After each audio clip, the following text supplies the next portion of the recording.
हमारे इर्द-गिर्द बहुत ही ऐसे ऊर्जावान, जज़्बे वाले लोग नज़र आते हैं, जिनके जीवन से प्रभावित होके हम उनके कुछ अंश अपने जीवन में लाना चाहते हैं। हम उनको बहुत पसंद करते हैं, हम उनके जैसा बनना चाहते हैं, उनको सुनना चाहते हैं, यहाँ तक कि आज के दौर के सोशल मीडिया के तहत उनसे सेल्फी के ज़रिए भी हम जुड़ना चाहते हैं, ताकि हम उनके जीवन से जो उनके अ, किए गए अंश हैं, समाज के लिए, समाज के उत्थान के लिए सीख से अपनी ज़िंदगी में आगे बढ़ सकें। 10 न्यूज़ नेटवर्क की टीम ने इसी के तहत एक कार्यक्रम का आयोजन किया है। कार्यक्रम है एक मुलाकात कामयाब हस्ती के साथ।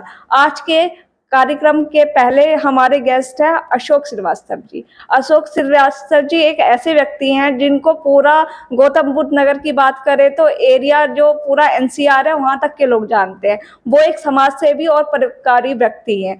साथ ही वो नवरत्न फाउंडेशन के अध्यक्ष भी हैं, जो अपने अध्यक्ष पद के द्वारा नवरत्न फाउंडेशन के द्वारा कई बच्चों को शिक्षा दे रहे हैं, महिलाओं के उत्थान के लिए काम कर रहे हैं, समाज के उत्थान के लिए काम कर रहे हैं। महिलाओं के लिए वो सिलाई सेंटर चला रहे हैं और बच्चों जो आर्थिक रूप से कमज़ोर व्यक्ति है उनके लिए वो कंप्यूटर से आज देखिएगा हम नवरत्न फाउंडेशन के इस कंप्यूटर सेंटर में मौजूद है। कहीं से आपको लगेगा कि ये आर्थिक रूप से कमज़ोर बच्चों के लिए बना है। एक आलीशान कंप्यूटर लैब आपको यहाँ देखने को मिल रही है। ये पॉसिबल है तो सिर्फ नवरत्न फाउंडेशन के द्वारा। उनके अध्यक्ष जो इनकी सोच है अशोक श्रीवास्तव जी की, उनकी मेहनत का ये नतीजा है। नवरत्न फाउंडेशन की स्थापना सन 2000 में हुई थी। तभी से इनका फाउंडेशन बहुत ही बढ़ चढ़ के समाज के उत्थान के लिए कार्य कर रहा है। आज हम सर से बातचीत करेंगे और जानेंगे कि उनके जीवन की सबसे बड़ी उपलब्धियां क्या रही है। सर, 10 न्यूज़ में सबसे पहले आपका बहुत बहुत स्वागत है। क्या कहना चाहेंगे जो आपने समाज के लिए इतने कार्य किए हैं?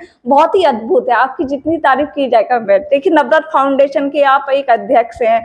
अगर नवरत्न की बात करें तो 9 रत्न, आप एक नए रत्नों की खोज भी कर सकते हैं। तो कहाँ से स्टार्ट की और उपलब्धियां कैसी रही हैं?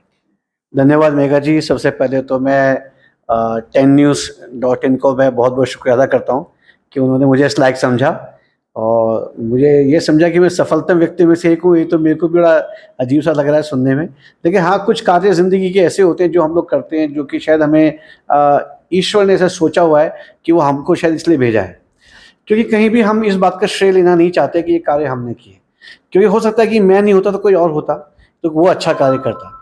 लेकिन एक हमारा प्रयास यही था कि करें। और जहाँ तक बात है समाज सेवा की, नवरत्न की, तो नवरत्न का मतलब है नए नए रत्नों की खोज। कहीं मैं ज़िंदगी में ये समझता था कि शायद मुझको जो मौका मिलना चाहिए था या कोई मेरी प्रतिभा को पहचान के मुझे आगे ले आता, क्योंकि आदमी ना अपने को नहीं देखता, आदमी दूसरे को देखता है। अगर अंदर भी देख के कोशिश करे कि मैं क्या हूँ, कैसे हूँ, ये शायद बहुत कम लोगों में उपलब्धियाँ होती हैं। मैंने देखा कि जो बहुत बड़े लोग हैं, जिन्होंने बहुत ऊंचाइयाँ प्राप्त की हैं और हिंदुस्तान में नहीं पूरे विश्व में, उन्होंने कहीं ना कहीं अपने को अंदर से पहले पहचाना है। जब अंदर से पहचाना है तब वो बाहर निकल करके आए और दुनिया का भला कर गए। लेकिन मुझे यही लगा कि शायद कि मुझे अपनी प्रतिभा को पहचानने में ज़िंदगी के करीब 40 साल लग गए। 40 साल के बाद जाके मेरे को समझ में आया कि मुझे क्या करना है, कैसे करना है। आज मैं मतलब 24 साल हो गए उस बात को मेरे को देखते हुए। तो मेरा ये मानना है कि करना चाहिए। और उसी में हम लोगों को ये लगा कि अगर मैं अपनी प्रतिभा को नहीं पहचान पाया, कोई बात नहीं, अब है सामने वाली की प्रतिभा को अगर मैं पहचान रहा हूँ, तो क्यों ना हम इसी प्रतिभा को, जो उनको मौका नहीं मिल रहा कहीं कुछ करने का, उनको बाहर निकालें, उनको मंच दें, कुछ भी करें। तो कई लोग हंसते थे कि भाई ये राजा अकबर के नवरत्न है क्या? मैंने कहा नहीं भैया, ये नए नए रत्नों की खोज है और ऐसे रत्न लाखों की संख्या में पड़े हुए हैं, उनको निकाला जाए, किया जाए। तो उसमें हमने प्रयास किया। और कई लोग हंसते थे कि क्या ये केवल संगीत वंगीत के लिए है क्या? हमने कहा नहीं, केवल संगीत या नृत्य तक नहीं है, बल्कि हमने इसको रखा है कि अगर कोई एक अच्छा शेफ बनना चाहता है, उसमें वो गुण हैं पाक कला के, तो हमने उनको पाक कला की क्लासेस भी कराई हैं। ऐसी कोई अगर स्पोर्ट्स में आना चाहता है, तो स्पोर्ट्स में कितने सारे गेम्स हैं, उसमें भी हमने किया है, उसमें बहुत सारे उदाहरण हैं। इसी प्रकार से कोई एक बहुत अच्छा टेलर बनना चाहता है, इसी प्रकार से कितनी सारी प्रतिभाएं हैं, क्योंकि भगवान ने हर एक को एक एक प्रतिभा दे के भेजा हुआ है। बस खोजना है, देखना है, नर्चर करना है, संवारना है और आगे बढ़ाना है, रास्ता दिखाना है, बाकी उसका काम है, वो अपने आप आगे बढ़े। तो नवरत्न का यही था, यही 2001 से शुरू किया और आज आपके सामने है। वाक़ई सर आपने बहुत खूब कहा। सर अगर बात करें हम आपकी उपलब्धियों की, आपने बता दिया कि नवरत्न फाउंडेशन के द्वारा इतने समाज के कल्याण के कार्य किए जा रहे हैं। लेकिन आप जब हम सफलता की बात करते हैं, आप एक कामयाब व्यक्ति हैं, आपको सब एज़ ए कामयाब व्यक्ति जानते हैं। लेकिन आपको उन कामयाबी को हासिल करने में क्या-क्या चुनौतियों का सामना करना पड़ा, उनके बारे में आप क्या कहना चाहेंगे? देखिए, जब भी कोई इंसान जहाँ से चलता है तो एकदम मंज़िल तय नहीं हो जाती है, उसके लिए बहुत सारे स्टेप कदम बाई कदम चलना पड़ता है, उसके बारे में आप क्या कहना चाहेंगे सर? मेघा जी, इसमें कोई शक नहीं है कि कामयाबी हासिल करने के लिए संघर्ष तो करना पड़ता है, और वो सोना क्या सोना जो तपा नहीं, जब तक नहीं तपाएगा निखरेगा नहीं। अगर कोई कहे कि नहीं साहब मैं तो शुरू से ऐसा आया था, तो गलतफ़हमी है, और जो असफलताएँ होती हैं ना, वही सफलता का राह दिखाती है। तो अगर मेरी ज़िंदगी में बात करूँ कि मैं कैसे सफल हुआ, तो मैंने बहुत सारी असफलताओं को देखा, बचपन से देखा मैंने। लेकिन मुझे ये लगा कि किसी असफलता में मैंने हार नहीं मानी। मैंने कहा नहीं, अगर ये नहीं तो कुछ और हो सकता है। मैं थोड़ा-सा अपने बारे में बता दूँ कि जब मैं 11वीं क्लास से पढ़ रहा था, तो हमारे उस समय टाइम में 1977 में 11वीं का ही बोर्ड हुआ करता था, 12वीं नहीं होती थी। तो उस समय सबको बड़ी उम्मीद थी कि मैं अच्छा करूँगा, क्योंकि पढ़ने-लिखने में ठीक-ठाक था और अपने स्कूल के अंदर स्कॉलरशिप ले रहा था। तो सबको ये था कि ये मेरिट में जाएगा, मेरिट करेंगे। लेकिन क्या हुआ कि जिस समय हमारे मैथ्स के पेपर शुरू हो रहे थे, तो मैथ्स एबीसी हुआ करता था। तो मैथ्स ए पेपर देने के बाद मेरे को मलेरिया हो गया और मैं ना मैथ्स और बीसी पेपर नहीं दे पाया। फिर उसके बाद मैं ठीक हुआ और पेपर्स दिए मैंने, तो जो मुझे एक चाहिए था कि मेरे को शायद 75-76% नंबर आते, वो ना आकर के 58 पे आए, लेकिन साथ में कंपार्टमेंट आ गई। कंपार्टमेंट क्यों आ गई? क्योंकि मेरे को पेपर नहीं दिए थे, तो मुझे पास करना था। उस चक्कर में ये हुआ कि जो Motilal Nehru regional engineering college है, वो इलाहाबाद में, वहाँ मेरा एडमिशन हो गया था, वहाँ मैं एंट्रेंस टेस्ट देकर के आया था, हो गया था। लेकिन उन्होंने लेने से मना कर दिया क्योंकि मैं पास नहीं था। अब ये बड़ा अजीब-सा हो गया, इंजीनियर बनना चाहता था, तो इंजीनियर नहीं बन पाया। उसके बाद दिमाग थोड़ा-सा अजीब-सा हो गया भैया, जैसे कहते हैं ना एक आदमी डिप्रेशन सा होता है कुछ, या मैं डिप्रेशन तो नहीं बोलूँगा, लेकिन मन उचट गया।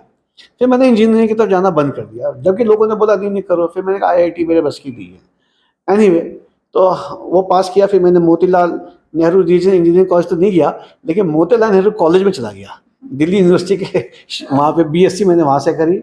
उसके बाद फिर मन में था कि मुझे कंबाइंड डिफेंस सर्विसेज में जाना है, क्योंकि आर्मी में जाने का मेरा बड़ा मन था। हमारे पड़ोस में हमारे एक क्या कहते हैं फैमिली, चौहान फैमिली थी, उनके बड़े बेटे थे कर्नल मनोहर सिंह चौहान साहब, उन्होंने 71 में वीर चक्र लिया था, तो वो हमारे आइडियल थे। तो हम मेरा जाने का मतलब नहीं, मुझे कंबाइंड डिफेंस सर्विस में जाना है, मुझे आर्मी में जाना है। अब देखिए कि कुदरत की क्या कहते हैं कि मैं सोचता कुछ और विधाता कुछ सोचता है। कंबाइंड डिफेंस सर्विसेज क्लियर किया, उसके चारों किए, ओटीएस क्लियर किया, नेवी क्लियर किया, एयरफोर्स क्लियर किया, आर्मी क्लियर किया और अच्छे नंबर्स। उसके बाद हम लोग गए बेंगलौर में देने के लिए इंटरव्यू। तो बंगाल में हमारा वो हुआ, कम ग्रुप टेस्ट होता है, वो जीटी होता है, वो क्लियर किया। मेडिकल के लिए गए और मेडिकल में रह गए। कारण क्या था कि बचपन में मेरा इस हाथ एक्सीडेंट हुआ था, तो ये मेरा हाथ जो था ठीक से नहीं जोड़ पाया, तो ये टेढ़ा हो गया। तो देखते ही उन्होंने सीधा रिजेक्ट कर दिया कि this is a permanent deformity, तो उसको चेंज, इसको उन्होंने नहीं लिया। तो कहाँ मैं इंजीनियर बनना चाहता था तो नहीं हुआ, कहाँ मैं ऐसे ही, मैंने कई चीज़ें थी। और एक बड़ा मन था कि मैं, क्योंकि थिएटर बड़ा अच्छा करता था मैं, सब कुछ था, और मैंने कई इनाम भी जीते थे एज ए बेस्ट एक्टर के अपने कॉलेज के अंदर भी। तो था कि तो एक्टर बनना है मुझे, तो एक्टर के लिए कोशिश किया। तो 2000 ये 1983 की बात है कि मेरे को जाना था मुंबई, तैयारी सब कर ली थी, बड़े भाई वहाँ रहते थे तो वहाँ रहेंगे। लेकिन 9 सितंबर को जाना था और मैंने कहा ना, मेरे मन कुछ और, विधाता की मन कुछ और 6 तारीख को अनफॉर्चुनेटली फादर एक्सपायर हो गए हमारे। तो वो भी रुक गया, सब चीज़ रुक गई। तो मेरा ये होता है ना कि ये जो असफलताएँ तो नहीं बोलूँगा, लेकिन रुकावटें बड़ी आई। फिर धीमे-धीमे कोशिश और किया, लेकिन फिर ये लगा कि नहीं, अब जहाँ ईश्वर ले जा रहा है वहाँ चलना चाहिए।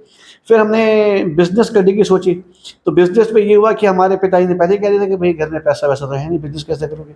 फिर किसी ने बोला तुम लोग कायस्थ लोग हो, तो भैया तुम तो बड़े दिमाग के तेज होते हो, मतलब ऊँची दिमाग रखते हो, थोड़ा-सा एटीट्यूड वाले आदमी होते हो, तो अगर बिज़नेस में तो ये चलता नहीं है। तो इसमें ये बहुत ज़रूरी है कि आप किसी भी तरीके से अपने बिज़नेस को करने के लिए पहले बिज़नेसमैन बनने के लिए सेल्समैन बनना बहुत ज़रूरी है, ताकि आपको नो की आदत आ जाए। तो मैंने वहाँ से फिर सेल्समैन बना, 7 साल कंपनी में काम किया, हिंदुस्तान की बहुत बड़ी कंपनी में काम करने के बाद फिर 1988 में मैंने बिज़नेस स्टार्ट किया शादी के बाद। तो ये चीज़ें थी, कई सारी आती गईं, लेकिन हर स्टेज पे आके मैंने कभी अपने को रोका नहीं। एक नहीं है तो दूसरे को पकड़ा, दूसरे ने तीसरे को पकड़ा, लेकिन यही था कि आज आ गए। तो अब जो सफलता की बात होती है कि बिजनेस में सफलता हुई, फिर बिजनेस में असफलताएं आई, उसको बंद किया। फिर पत्नी ने मुझसे बोला कि नहीं अशोक, तुम समाज सेवा के लिए बने हो, क्योंकि मैं तुमको देखी तो बचपन से कर रहे, तो समाज सेवा में गया। तो वहाँ से फिर हमने समाज सेवा को उठाया, वहाँ किया परमानेंटली, क्योंकि प्रीति मेरी धर्मपत्नी काफ़ी अच्छी जॉब पे हैं, तो मुझे समस्या घर जाने की नहीं रही। फिर वहाँ से हमें एक बात ये समझ में आई कि जो हमारी प्रतिभा थी वो थी समाज सेवा की।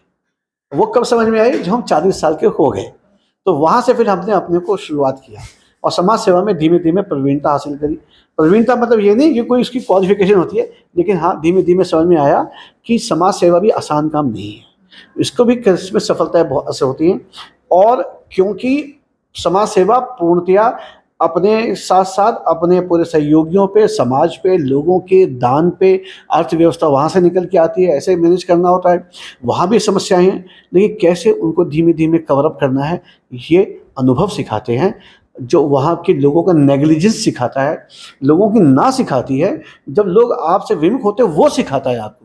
आप उस विमुखता को समुखता में बदलें, विफलता को सफलता में बदलें। ये इसके लिए आपको एक जगह लगे रहना पड़ेगा।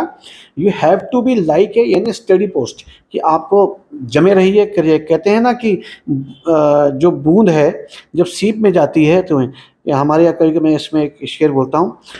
तो जिंदगी का एक शेर है कि शबे गम के आंसुओं की इतनी कहानी है, जो अटक गया वो मोती, जो टपक गया वो पानी है। तो मतलब अटकने का मतलब ये नहीं है, मतलब ये अगर आप किसी एक जगह पर तटस्थता से काम करेंगे, लग के काम करेंगे, तो सफलता मिलती है। तो यही हमने सीखा कि समाज सेवा में भी अगर समाज सेवा करनी है तो सभी जितनी भी विपरीत समस्याएं हैं, विपरीत परिस्थितियां हैं, उनसे ऊपर उठना पड़ेगा। कहते हैं ना, you have to accept the world as it is and rise above it. आपको जो संसार मिला है उसको स्वीकार करना पड़ेगा, उसके लिए कोई मतलब शिकायत नहीं करनी कि क्या मिल गया, ये उससे ऊपर उठना ही सफलता है।